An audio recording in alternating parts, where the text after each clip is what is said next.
Programa Evangelho no Lar. Oferecimento Mundial Lar e Construção. A melhor opção para a sua obra. Avenida Ricardo Teixeira, 715.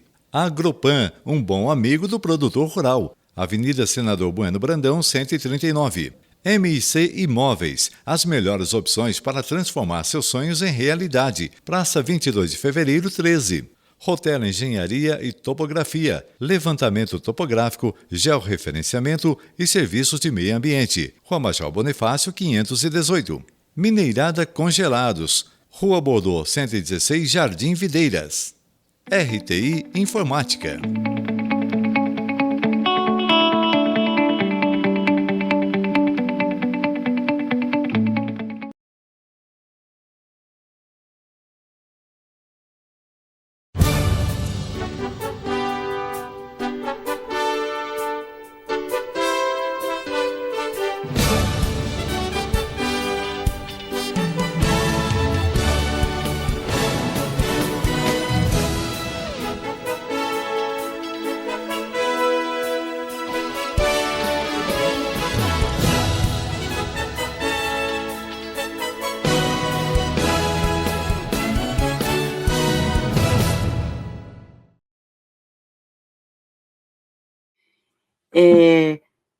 A gente vê pela potencialidade do cérebro que nós somos seres plásticos no sentido de moldáveis para toda a vida.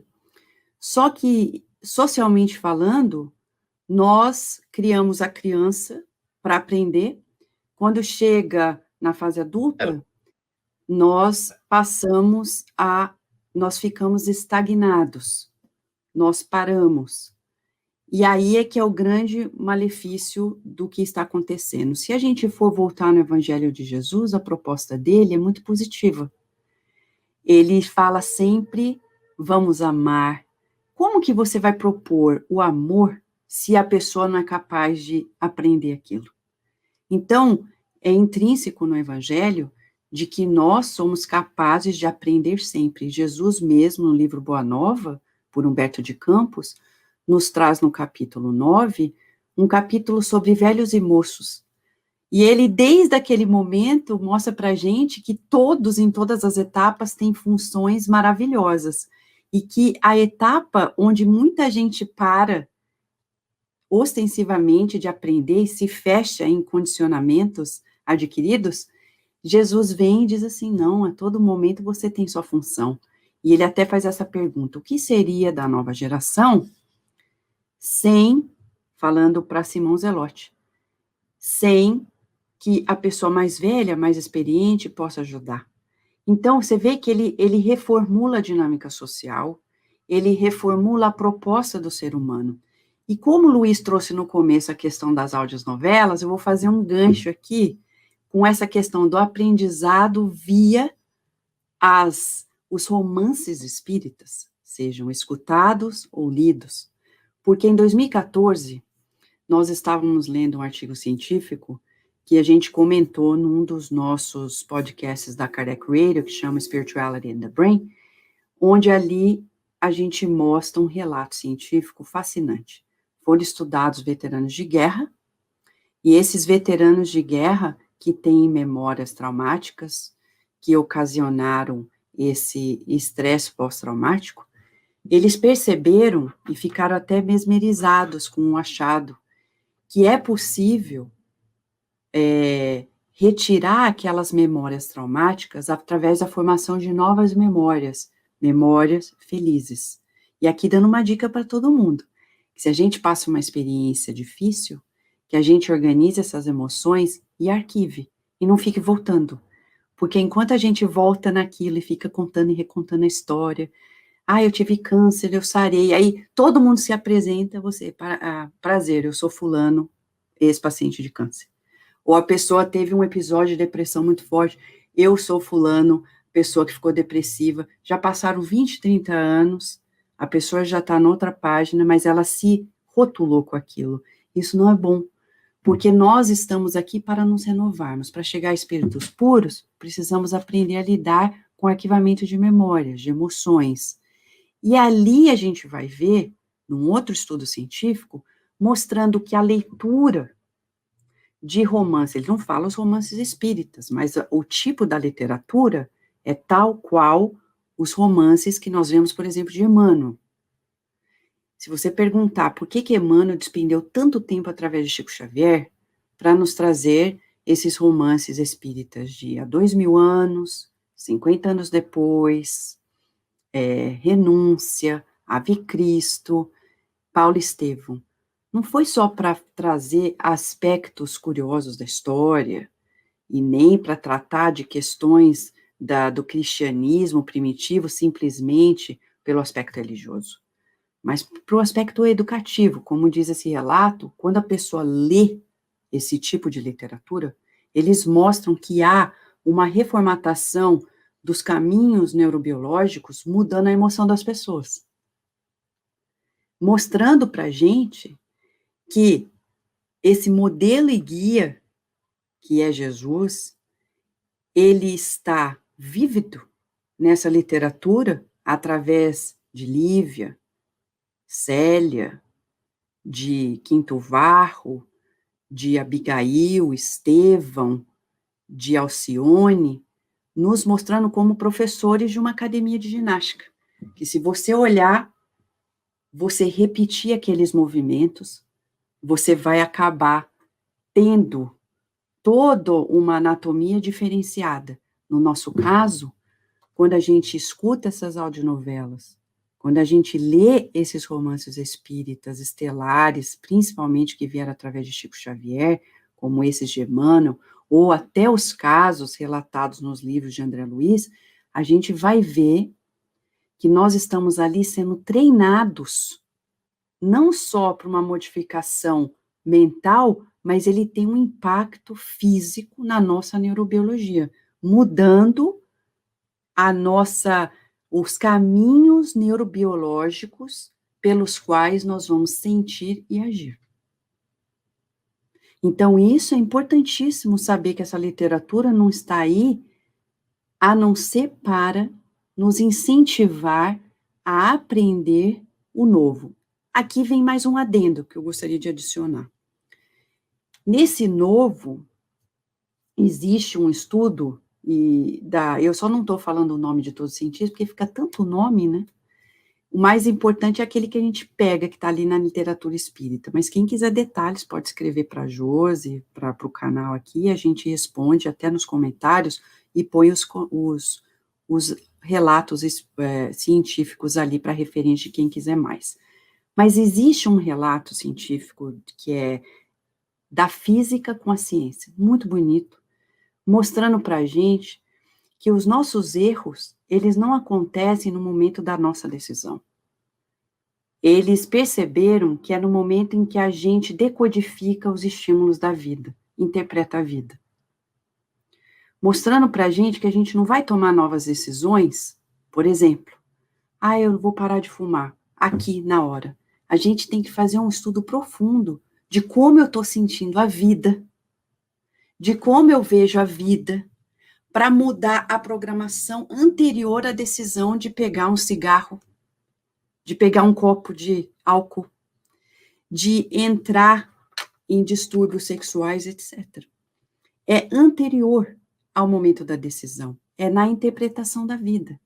Então, a gente vai ver que, como no livro Jesus no Lar, Jesus mostra para a gente que a pessoa fez uma palavra, num dos capítulos, fez uma palavra agressiva, emitiu, não porque ela realmente queria ser, mas porque ela estava sofrendo, tinha uma dor muito grande, ou tinha uma filha que estava morrendo, mostrando para a gente que nós precisamos trabalhar esse discernimento, que tem tudo a ver com o córtex pré-frontal. Como a Cristiane falou antes, nós não tínhamos condições até físicas de elaborar uma fé raciocinada, milênios atrás, coisa que hoje nós temos, que o nosso córtex pré-frontal está cada vez mais conectado, mais amadurecido, tal que a neurociência diz que a adolescência termina com 25 anos de idade, quando o córtex pré-frontal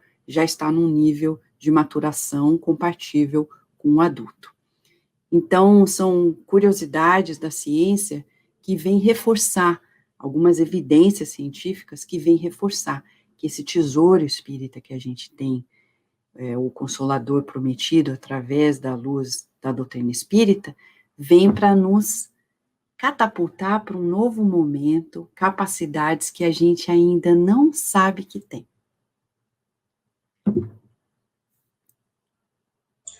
E são experiências, né, que você está falando, da pesquisa muito recente, que o século XXI, né, despertou para uma realidade que eles estão chamando de inteligência espiritual, né? Então, tem até essas pesquisas que vêm comprovando, que foi falado no início, a existência no cérebro humano, onde aparece as vivências espirituais, né, do homem, chamado ponto de Deus. Eles têm chamado de ponto de Deus.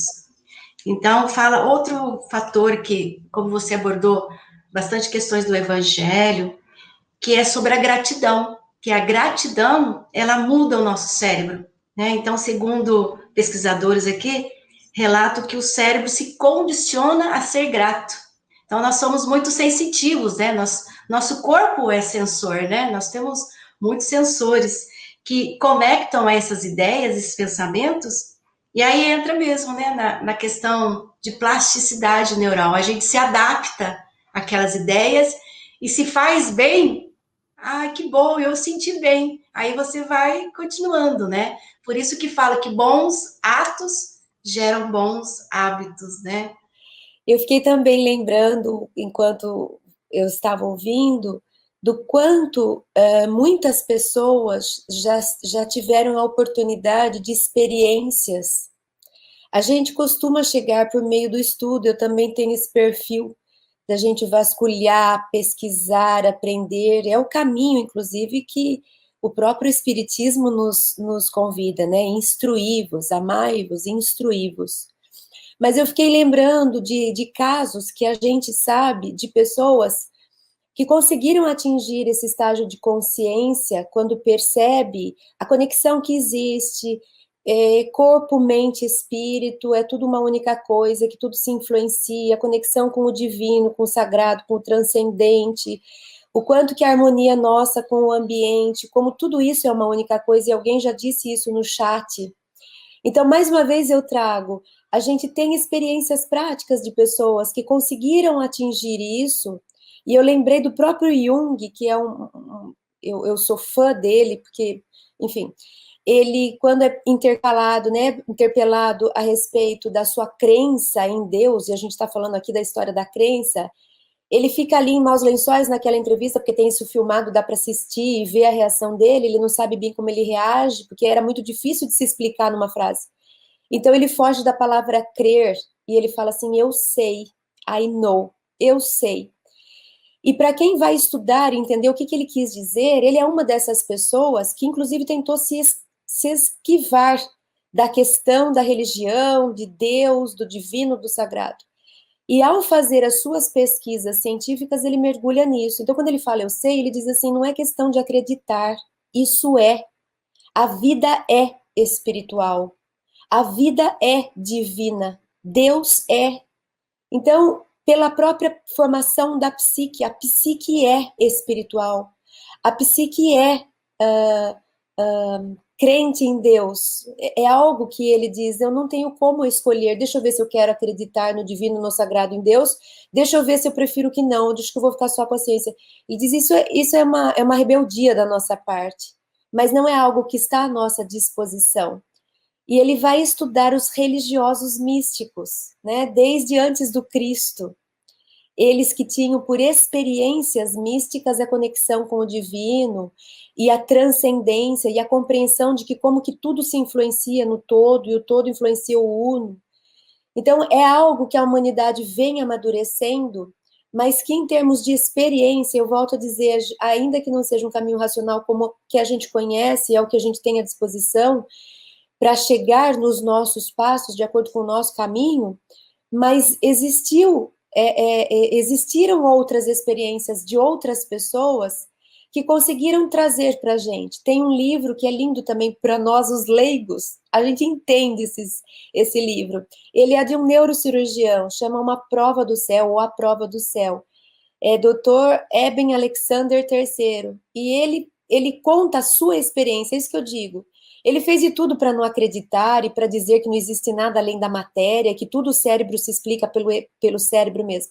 Até que ele se depara, por experiência própria, com algo que não tinha como explicar com a ciência que ele tinha nas mãos. Então, ele amplia o seu olhar e aceita, se rende a esse componente que a gente ainda não sabe muito bem, porque não dá para se medir empiricamente, ou pelo menos não dava, né? Acho que agora a gente já começa, e a gente está vendo aí com a Vanessa as explicações a respeito disso.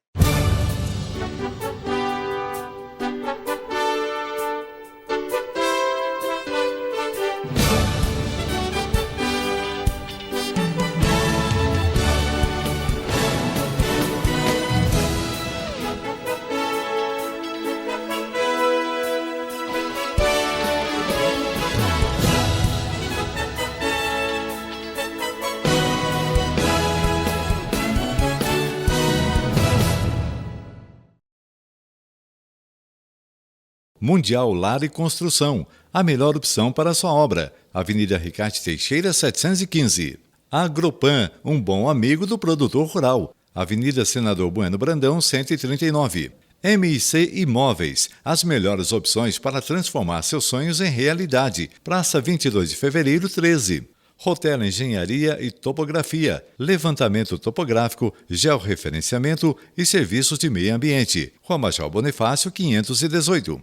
Mineirada Congelados, Rua Bordeaux 116, Jardim Videiras. RTI Informática.